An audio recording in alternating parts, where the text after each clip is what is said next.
March 17th, Daily Devotional from the Heart by Ellen G. White. Receiving to give.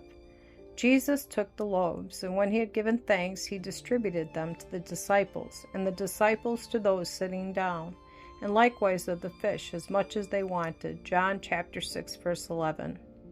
By this miracle, Christ has shown how missionary work is to be bound up with the ministry of the Word. Not only did the Master give the people spiritual food, by a miracle he also provided temporal food to satisfy their physical hunger.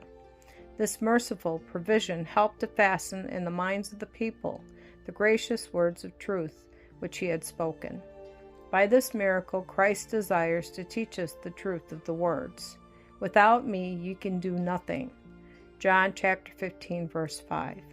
He is the source of all power, the giver of all temporal and spiritual blessings. He employs human beings as co-workers, giving them a part to act with him as his helping hand. We are to receive from him, not to hoard for self-gratification, but to impart to others. As we do this work, let us not suppose that we are to receive the glory. All the glory is to be given to the great Master Worker. The disciples were not to receive the glory for feeding the 5,000. They were only the instruments used by the Lord. He, the great Master Worker, slumbers not. Constantly he is working for the harmonious accomplishment of his purposes. He entrusts talents to us that we may cooperate with him. We are ever to remember that we are but instruments in his hands. He that glorieth, let him glory in the Lord.